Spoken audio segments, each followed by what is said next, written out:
ભાવનગરમાં પોલીસે યુવકને ઢોર માર માર્યો હતો। ડમ્પર ચલાવતા યુવકને માર માર્યો અને ઘોઘાના લાખણકાથી યુવક ઘણા ગામે જતો હતો ત્યારે રેતી ભરેલું ડમ્પર લઈને જતા યુવકને પોલીસે રોક્યો હતો। યુવકને પોલીસ સ્ટેશને લઈ જવામાં આવ્યો અને પોલીસ દ્વારા યુવકને માર મારવામાં આવ્યો તો યુવક ઇજાગ્રસ્ત થતા જ તેને હોસ્પિટલ ખાતે ખસેડવામાં આવ્યો છે। રેતીની ગાડી હતું રેતીની ગાડી લઈને જતો હતો કાણા ખાલી કરવા જયરાજસિંહે ગાડી એક બુલેટ આપણે ફોર વ્હીલનું નામ આપણે એવું કહેવાય નામ ભૂલાઈ ગયું એ ફોર વ્હીલરની આગળ થયા આગળ થઈને મને ગાડી ઊભી રખાઈ એની ફોર વ્હીલમાં નંબર પ્લેટમાંથી બ્લેક કાચ હતા અને ફૂલ પી ગયેલા હતા।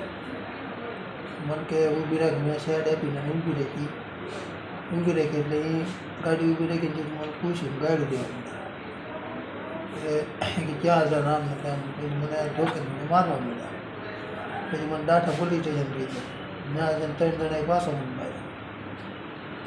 કોણ કોણ હતા 3 જણા? એક હૈરાસિંહ એક હિતેશભાઈ કાંઈક નામ છે હિતેશભાઈ અને એક તમારી પાસે કાંઈ પૈસાની માંગણી કરી? બે ગાડીના ભાડા મારા હજી ના હતા બે ગાડી ભાડા છે ને ક્યાં હોય ના ખબર। આ લોકો જેને તમને મારી એ લોકો કોણ છે? એ પોલીસ વાળા કયા પોલીસ સ્ટેશનમાં ફરજ બજાવે પોલીસ સ્ટેશન અને કઈ જગ્યાએ તમારી ગાડી પકડી હતી? પોહવી કઈ જગ્યાએથી પકડી હતી? એમ પોહવી ગામ પરવી ગામથી? ને તમે કઈ જગ્યાએ જતા હતા? ખાણા